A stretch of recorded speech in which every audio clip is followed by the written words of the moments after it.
How does central bank's interest rate affects regular citizens?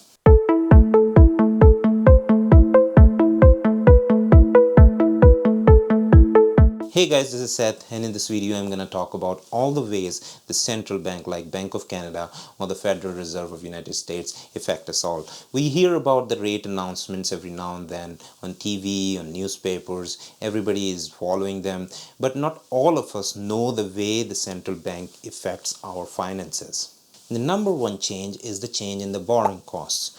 All the loans that are connected with variable interest rates, their cost changes. Loans like credit card loans, personal loans, mortgages, and even car loans, if they are on variable rate, they change in their costs. If the interest rate goes up, more interest you pay. The bigger is your loan is, more interest payments would be there. A lot of people do not know this because they do not do the calculations every now and then, or the biggest loan they have is the mortgage, which is on the fixed interest rate, and fixed interest rate is dependent on 5 to 10 year bond yields, not on Bank of Canada's interest rate.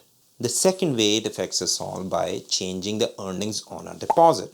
Now, everyone is not dependent on debt. People don't use credit cards, personal loans, or mortgages. They do have money and they use it and they keep it in the bank. They get paid certain amount of profit on their deposit. The higher the Bank of Canada's interest rate is, more profit you get paid. The central bank reduces its interest rate, less profit you get paid.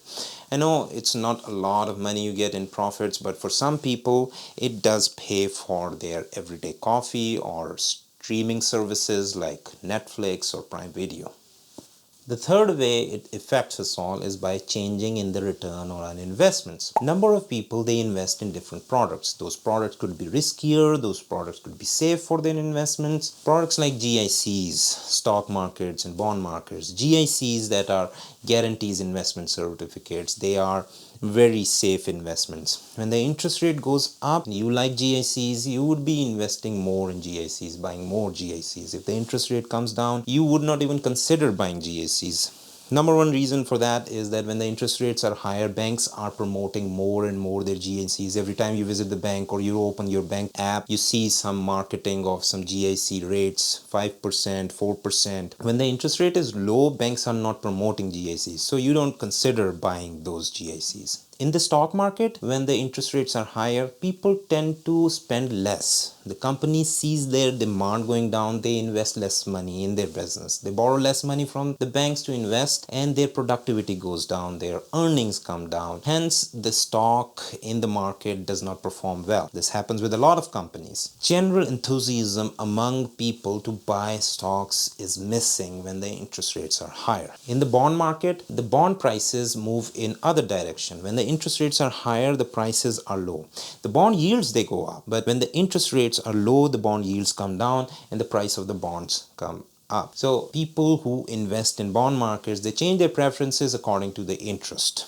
Whether they want higher yield or low price bonds, it depends on their preferences. Some people invest in the market through their margin account. This happens when they take loan against their investments like stocks and bonds. When the interest rate goes up, these people have to pay more on their margin accounts. They need to sell some of the investments they have, or they need to invest less in order to come up with the margin call.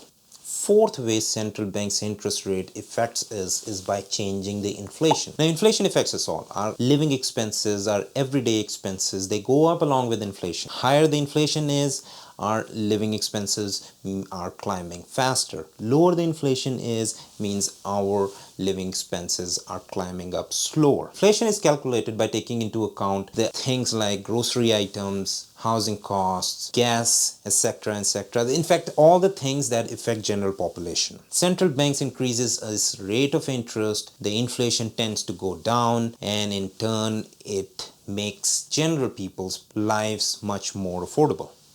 Number 5 is changes in retirement planning. We should all plan for retirement. If you don't want to retire ever, still it's a good idea to plan for it. The investment in your retirement account is dependent on the rate of interest central bank announces. Lower the interest rate is and it stays low for too long, it's difficult to even fund the retirement. I hope it doesn't happen for anyone, but generally higher interest rates are good for retirement funds.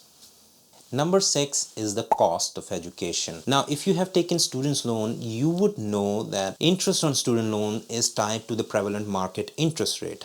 Now, it's not same as the interest on any other loan products. Students' loan are very cheap, but they are still changed when the interest rate of central bank changes. The higher the interest rate is, costlier these student loans is, costlier the education is. Therefore, the student who wants to study on student loans, it is always favorable for them if the interest rates are lower.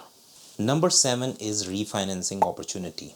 The refinancing opportunities are created or eliminated by the changes in the central bank's interest rate.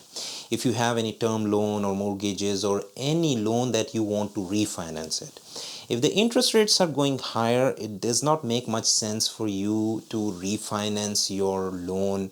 You might want to pay the same lower interest rate.